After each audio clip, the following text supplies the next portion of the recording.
Hai semua, sekarang aku akan memberikan kalian alur cerita baru nih teman-teman. Tentu saja masih ongoing. Alur yang akan aku bawakan kali ini bergenre adventure, fantasi, serta mengisahkan seseorang yang bernama Kagami Sakimori yang telah menghabiskan waktu 4 tahun untuk menyempurnakan avatarnya di sebuah game online. Di dunia maya, ia dikenal dengan nama Dunwolf, dengan avatar yang mirip dengan penyihir tua berjenggot. Hingga suatu hari, Kagami ingin menggunakan uang digitalnya untuk membeli avatar yang ideal dalam versi gadis. Namun tanpa sadar, ia tertidur tanpa mengecek apakah gamenya sudah offline atau masih online. Dan saat ia terbangun, ia melihat game ini lebih terasa realistis dari sebelumnya. Apakah game ini telah diperbaharui? Atau Kagami memang sedang berada di dalam game yang ia mainkan? Penasaran? Langsung aja nih di alur cerita Kenja no Deshi wo Nanoru Kenja. Di dalam game ini terdapat kerajaan yang bernama Alked yang diperintah langsung Satria Suci yang bernama Solomon. Para penyihir yang kehilangan tempat berkumpul ke sisi raja untuk bersama-sama membangun negara. Di antara para penyihir itu terdapat orang-orang yang mempunyai bakat yang luar biasa. Orang-orang ini dijuluki 9 petapa. Namun dari 9 orang ini ada satu sosok yang sangat dipercayai Raja Solomon, yaitu si penyihir pemanggil yang bernama Dunwolf. Ia terkenal dengan nama Dunwolf si pasukan. Kemudian Raja Solomon memanggil Dunwolf. Pemanggilannya kali ini bertujuan ingin meminjam kekuatannya. Ada 10.000 monster yang membentuk gerombolan mengancam wilayah dan rakyat kerajaan Alked. Oleh karena itu, Raja Solomon secara resmi memerintahkan Dunwolf untuk mengalahkan musuh yang mengancam kerajaan Alked, dan guncanglah dunia dengan nama pasukan. Dunwolf menerima perintah ini dengan penuh hormat. Ia kemudian pergi. Dan di tengah perjalanan, ia bertemu dengan Litalia, yang mana Litalia ini sepertinya orang terdekat Luminaria. Sebab ia menjelaskan kalau Luminaria saat ini sedang pergi membantu sekutu seorang diri. Karena Luminaria terkenal dengan si bencana, mau gak mau Litalia dan yang lainnya harus menggambar ulang peta daerah ini. Kemudian Dunwolf bertemu dengan Amaleth. Di sini dia bertanya tentang Soul Hole. Kata Amaleth, Soul Hole sedang pergi menjaga perbatasan bagian selatan. Nama lain Soul Hole adalah si tembok besar, jadi wajar aja dia menyerang pakai tembok begitu. Kalau begini sih, Alked pasti aman. Ternyata Dunwolf pergi ke kediamannya. Ia langsung disambut oleh Mariana dan Cleos. Di sini Dunwolf mengatakan kalau ia harus kembali pergi, dan meminta tolong ke Mariana dan Cleos untuk tetap terus berjaga selama ia tidak ada. Setelah mengecek item apa saja yang dibutuhkan, akhirnya Dunwolf pun berangkat menggunakan pulau terbang. Tak lama sampailah Dunwolf di TKP. Ia langsung mengatakan, jika ada yang mempunyai akal, dengarkan ucapanku. Kalau tidak, majulah satu langkah. Dan dengan begitu, tempat berpijak kalian akan menjadi kuburan kalian. Nggak ada yang dengerin. Karena monster ini tidak ada yang mendengarkan perkataan Dunwolf, akhirnya ia memanggil pasukannya. Widih, pasukannya besar-besar nih.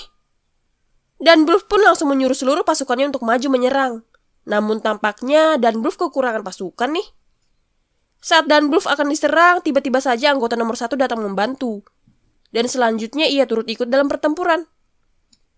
Menurut Dunwolf, penyerangan dalam skala besar begini pasti ada yang memimpin. Dan pemimpin monster-monster ini adalah dia. Dunwolf sih awalnya mencoba berbicara baik-baik, tapi sayangnya ini makhluk gak bisa diajak bicara. Dia aja langsung menyerang Dunwolf. Walaupun ia seorang penyihir, tapi makhluk kayak gini sih bukan tandingannya. Karena melihat pemimpinnya kalah, para monster akhirnya lari mundur. Namun Dunwolf tidak akan membiarkan mereka lolos begitu saja. Ia pun langsung memanggil Eisenwald dan langsung memerintahkannya untuk membakar semua monster yang ada di sini. Akhirnya misi selesai. Ia dan seluruh pasukannya berhasil. Rupanya pasukan yang Dunwolf panggil tadi terdiri dari 7 Valkyrie dan 1000 Dark Knights. Raja Solomon pun sangat berterima kasih ke Dunwolf karena telah berhasil menjaga kerajaan ini. Namun entah apa yang terjadi, tiba-tiba Dunwolf menghilang begitu saja. Hilangnya Dunwolf merupakan awal malapetaka dari kerajaan Alked. Singkat cerita, ada gadis yang seperti sedang tidak sadarkan diri. Kalau dilihat dari pakaiannya, pakaian itu mirip dengan pakaian Dunwolf. Wah, jangan bilang ini avatar barunya Kagami. Dengan baju yang kedodoran, gadis ini pun pergi dan menyantap buah anggur. Eits, dia juga mendapat serangan nih. Walaupun ia baru sadar dan ia belum paham apa yang sedang terjadi. Kalau cuma mengalahkan monster macam ini sih bukan hal sulit. Gadis ini terus menyusuri jalan, hingga akhirnya ia bertemu dengan seorang bapak yang sedang mengendarai kereta kuda. Kemungkinan bapak ini berasal dari kerajaan Alked. Gadis ini pun langsung ke kerajaan ini dan tak lama ia pun sampai. Dengan penuh bahagia, ia berkeliling kota sembari mencicipi makanan yang dijajakan. Anak buah Dunwolf dan orang-orang yang ia temui sewaktu di perjalanan kemarin juga sedang berada di sini. Namun tidak ada satupun yang bertemu langsung dengan si gadis. Padahal kalau mereka bertemu, pasti mereka akan langsung mengenali pakaiannya. Selanjutnya, Dunwolf datang menghadap Yang Mulia Raja Solomon. Yang Mulia langsung tertawa terbahak-bahak melihat penampilan baru Dunwolf. Ya wajar aja, Dunwolf yang awalnya penyihir tua berjenggot berubah menjadi gadis imut begini. Siapa yang gak tertawa melihatnya? Awalnya, Kagami hanya iseng-iseng menggunakan item makeup box yang sudah lama ia beli. Nah, saat ia lagi asik memilih, dia malah ketiduran. Dan saat ia terbangun, avatarnya udah berubah jadi kayak gini. Parahnya lagi, Dunwolf tidak bisa berubah ke wujud semula. Karena Kagami sudah tidak memiliki item makeup box-nya lagi. Setelah Raja dan Dunwolf saling mengobrol, tiba-tiba Luminaria datang karena mendengar kabar Dunwolf telah kembali. Namun ia bingung, bukan penyihir tua berjenggot yang ia temui, justru gadis cantik yang sangat imut. Singkat cerita, Yang Mulia akhirnya mengajak mereka untuk makan bersama. Kalau aku simpulkan, Dunwolf yang baru ini muncul setelah 30 tahun kemudian. Nah, selama 30 tahun ini, banyak yang telah berubah dari dalam dunia gamenya. Mulai dari tampilan yang lebih realistis, bentuk kota yang mengalami perubahan, bahkan sekarang mereka sudah mempunyai indera perasa dan penciuman. Malah petaka yang dimaksud tadi juga adalah menghilangnya seluruh landasan pertahanan. Jadi mau nggak mau, Raja Solomon sendirilah yang harus turun tangan. Nah, 10 tahun kemudian, Luminaria muncul kembali dan ikut membantu Raja mempertahankan kerajaan ini.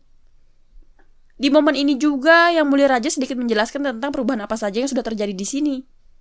Selain dari yang sudah kita tahu, ternyata perubahan ini sedikit merugikan Dunwolf. Pulau terbang sudah tidak bisa lagi digunakan saat ini. Tapi untungnya, ruang penyimpanan menara masih baik-baik saja. Nah, masih ada satu lagi nih. Kemungkinan ini perubahan yang paling besar dalam game ini. Para NPC sekarang bisa hidup. Mereka sekarang sudah bisa merasa bahagia dan sedih. Pokoknya udah gak ada bedanya lagi deh sama mereka yang memainkan game ini. Dunwolf langsung membuktikannya. Ia kembali ke tempatnya dan langsung disambut sama Mariana. Ya sama seperti sebelumnya, Mariana gak tahu kalau Dunwolf sudah berubah menjadi gadis cantik seperti ini. Akan tetapi, Dunwolf tidak bisa memberitahukan siapa dia sebenarnya. Soalnya Yang Mulia Raja meminta Dunwolf untuk merahasiakan identitasnya. Katanya sih agar musuh kerajaan tetap takut dengan Dunwolf. Kalau musuh tahu Dunwolf berubah jadi kayak gini, pasti mereka akan berontak. Itu sebabnya untuk sementara waktu, Dunwolf akan menyamar. Ia akan mengaku menjadi murid Dunwolf dan bernama Mira. Lalu Mariana pun bertanya, di manakah Tuan Dunwolf berada sekarang? Ia pun menjawab, demi untuk mengembangkan roh pemanggilan baru, Dunwolf mengasingkan diri di kota monster ajaib dan tidak akan kembali dalam waktu dekat. Karena Dunwolf sekarang sudah menyamar menjadi Mira, nama panggilan Dunwolf kita ubah juga ya teman-teman. Setelah melihat seluruh ruangan tetap rapi dan terjaga dengan baik, Mira yang mengatasnamakan Dunwolf mengucapkan banyak terima kasih ke Mariana atas kebaikannya. Di sini Mira mulai menyadari kalau yang berubah bukan hanya bisa merasa senang dan sedih, namun rasa sakit juga bisa dirasakan di sini. Sakit karena harus membohongi Mariana. Wah, rupanya rasa ingin buang air juga terasa nih teman-teman. Ini mah udah real banget gamenya. Tak lama Mariana mengatakan kalau ada kuda pesan datang dari ibu kota. Mira diminta untuk menghadap Yang Mulia Raja Solomon. Ia pun menghadap. Di sini Raja Solomon memperkenalkan Dunwolf ke seluruh anggota kerajaan sebagai Mira, murid Dunwolf. Tapi tujuan Mira dipanggil kemari bukan cuma ingin memperkenalkan dirinya. Melainkan beberapa hari yang lalu, Sulaiman memantau pergerakan dua kawanan monster di kerajaan. Yang pertama, kawanan monster berjumlah 800 ekor di arah barat laut. Dan Luminaria saat ini sedang menuju ke sana. Yang kedua, di ladang bunga di bagian utara, terdapat 200 ekor monster. Dan Lesser Demon dipastikan ikut dalam kawanannya. Raja Solomon berniat ingin menyerahkan pembasmian ini pada Mira. Mira sih nggak masalah ya. Namun ada satu orang yang protes dengan keputusan Yang Mulia. Ia meragukan kekuatan Mira. Wajar aja sih. Akhirnya Yang Mulia meminta Mira untuk membuktikan kehebatannya di pertarungan ini kalau dia memang murid Dunwolf. Oke, siap. Aman. Akhirnya tanpa membuang-buang waktu, Mira dan yang lainnya langsung menuju ke TKP. Namun Mira merasa perjalanannya begitu mendebarkan. Bukan karena musuh yang akan dihadapi, melainkan kendaraan yang ia naiki ini benar-benar ekstrim baginya. Akhirnya mereka pun sampai. Wah, orang ini masih terus meragukan Mira. Belum tahu aja dia sebenarnya Mira ini siapa. Tanpa menunggu waktu lama, kawanan monster langsung datang menyerang mereka. Dua prajurit yang ikut bersama Mira juga langsung melawan mereka. Mira memuji cara bertarung mereka, dan sekarang adalah gilirannya untuk menyerang. Rupanya Laser Demon membawa sebuah kristal iblis yang berfungsi untuk memanggil monster dalam jumlah besar secara acak. Ia pun langsung memanggil monster lainnya. Gile, yang dipanggil monster beginian dong. Katanya mata monster ini memiliki kekuatan pembatuan. Gak pakai basa-basi, Mira langsung memanggil Dark Knight, dan ia langsung menyerang kedua matanya. Tak cuma itu, Dark Knight juga membelah kedua monster ini. Nah, akhirnya kedua prajurit ini mulai mengakui kehebatan Mira. Eits, pertempurannya belum berakhir nih. Monsternya memakai skill penyatuan jiwa dan raga Laser Demon. Dan monster ayam ini terlihat menjadi lebih kuat dari sebelumnya. Kata Mira, peristiwa seperti ini belum pernah terjadi saat ia masih dalam game dulu. Nah, kan bener. Kekuatan monster ini gak bisa dianggap remeh. Mira aja sampai terlempar begini. Saat mendarat, Mira melihat kristal iblis yang tak jauh dari tempatnya. Waktu di game sebelumnya, item ini tidak bisa dipakai sedikit pun. Tapi sekarang item ini sudah bisa digunakan. Mira pun memakai batu kristal iblis ini untuk memanggil perubahan atribut Dark Knight-nya. Gile, jadi berubah kayak gini. Lawan yang seimbang dah kalau begitu. Tapi rupanya Mira gak berniat menghabisi monster ini dengan menggunakan satu pasukan barunya. Ia cuma mau mencoba kekuatannya saja. Nah, sekarang baru deh dia serius mengerahkan pasukannya untuk menghabisi monster ini. Mereka pun berhasil dan kembali ke istana. Kedua prajurit ini pun akhirnya benar-benar mengakui kehebatan Mira. Selanjutnya, Raja Solomon pun bertanya, apa sebenarnya tujuan monster ini menyerang. Katanya, kemungkinan mereka ingin membuat rawa keabadian untuk memunculkan undead. Soalnya sudah banyak mayat berjatuhan, serta tempat ini juga menyimpan kekuatan rahasia, yang mana itu adalah syarat yang harus terpenuhi jika ingin menciptakan undead. Wah, sepertinya kan ada masalah besar nih nanti. Apalagi 9 petapa sempat hilang lama. Namun Raja Solomon gak merasa khawatir sedikit pun. Soalnya sekarang ada Dunwulf di sisinya. Selagi ada Dunwulf, semua pasti aman deh. Nah, gimana teman-teman? Alur cerita kali ini gak kalah seru kan? Ya walaupun ceritanya tentang dunia game dan sedikit berbeda dari anime yang aku bahas sebelum-sebelumnya, namun ini anime mempunyai keunikan tersendiri loh.